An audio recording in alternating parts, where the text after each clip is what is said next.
Assalamualaikum warahmatullahi wabarakatuh. Apa kabar semua?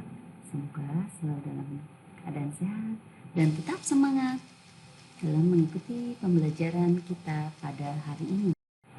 Pertemuan kali ini kita masih tentang puisi rakyat, tapi yang kita bahas tentang kebahasaan, pantun, syair, dan gurindam. Masih bersama dengan Bu Vivi Fitria. Kompetensi kali ini 7.10 menelaah struktur dan kebahasaan teks puisi rakyat berupa pantun, syair, atau bentuk puisi rakyat setempat yang dibaca dan didengar. Tujuan pembelajaran yang pertama, siswa mampu memahami struktur dan kebahasaan teks puisi rakyat berupa pantun, syair, dan gurindam. Lalu yang kedua, siswa mampu menelaah struktur dan kebahasaan teks puisi rakyat berupa pantun, syair, dan gurindam. Untuk sebelumnya kita lihat ini pantun berasal dari Melayu atau puisi Melayu. Ada ciri-cirinya. Setiap bait terdiri atas 4 baris. Setiap baris terdiri atas 8 sampai 12 suku kata. Setiap baris pertama dan kedua merupakan sampaian. Baris ketiga dan keempat merupakan isi. Rima dari setiap akhir yaitu A, B, A, B. Kalian bisa lihat sini. Beli nasi ke tempat Mbak dulu, beli pensil ke tempat toko pacak Mama. Sebaiknya kau pikir dahulu demi keputusan yang tepat. Selanjutnya syair yang berasal dari Persia. Kita lihat ini contoh dari syair. Ke sekolah luruskan niatmu, tekadkan hati mencari ilmu. Tak ada rugi belajar tiap waktu supaya baik masa depannya. Ini sesuai dengan ciri-ciri syair. Dalam setiap bait terdiri dari 4 baris, dalam setiap baris terdiri dari 8 sampai 14 suku kata, syair bersajak A, A, A, A, dalam setiap baris merupakan isi, bahasa yang digunakan biasanya berupa bahasa kiasan. Selanjutnya gurindam yang berasal dari India. Kita lihat ini contohnya.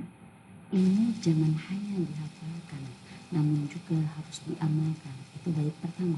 Lalu bait yang kedua, kalau mengaku tidak tahu, maka harus cari ilmu. Ini terdiri dari 2 bait. Kita lihat ciri-ciri gurindam. Ada terdiri dari 2 baris dalam 1 bait. Setiap baris mempunyai jumlah kata sekitar 10 sampai 14 kata. Setiap baris mempunyai rima atau bersajak A, A, B, B, C, C. Lalu merupakan satu kesatuan yang utuh. Pada baris pertama berisikan masalah, soal atau perjanjian. Pada baris kedua berisikan jawaban akibat dari masalah atau perjanjian yang ada pada baris pertama. Maksud atau isi dari gurindam yaitu ada pada baris kedua. Isi dari gurindam biasanya berisikan nasihat, kata-kata mutiara, atau bisa juga tentang filosofi hidup atau pedoman hidup. Selanjutnya kita akan membahas tentang kaidah kebahasaan. Ini berupa kalimat apa saja. Yang pertama kita lihat adalah kalimat perintah, memberi perintah atau suruhan. Contoh kalimatnya, buanglah sampah pada tempatnya. Selanjutnya kalimat saran, memberi saran untuk kebaikan. Biasanya kata yang digunakannya sebaiknya, seyogyanya. Contohnya, sebaiknya kamu pikir dahulu demi keputusan yang tepat.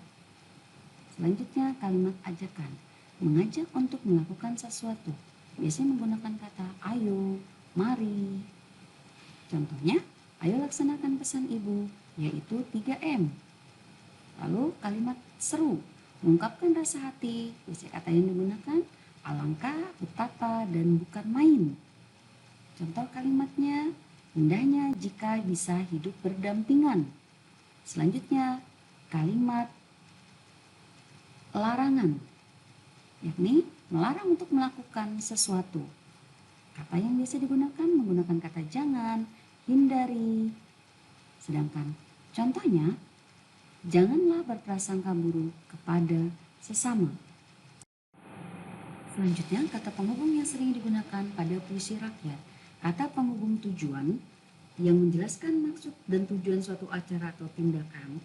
Biasanya kunci yang digunakan ada kata supaya, untuk, agar, dan guna. Ini kata yang sering digunakan. Selanjutnya kata penghubung sebab atau kausal menjelaskan suatu peristiwa atau tindakan terjadi atas sebab tertentu. Itu kata yang sering digunakan sebab itu, karena, dan karena itu. Selanjutnya kata penghubung akibat menggambarkan suatu peristiwa atau tindakan terjadi atas sebab peristiwa lain. Konjungsi yang digunakan ada sehingga, sampai, dan akibatnya. Dan yang terakhir kata penghubung syarat, yakni menjelaskan suatu hal bisa terpenuhi apabila syarat yang ada dipenuhi atau dijalankan. Di sini konjungsinya yang digunakan jika, jikalau, apabila, asalkan, kalau, dan bila mana. Kaidah kebahasaan selanjutnya adalah kalimat tunggal yang terdiri dari satu subjek dan satu predikat.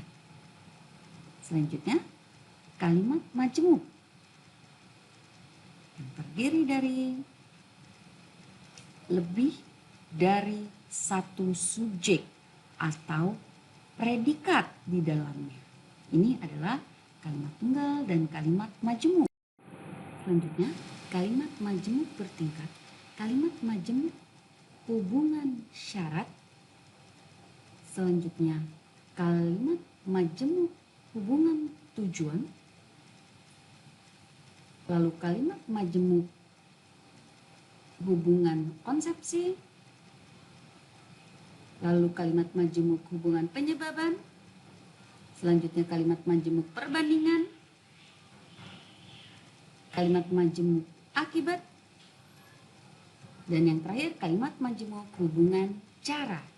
Ini diantaranya kalimat majemuk bertingkat yang konjungsinya berbeda-beda sesuai dengan kalimat majemuk tersebut.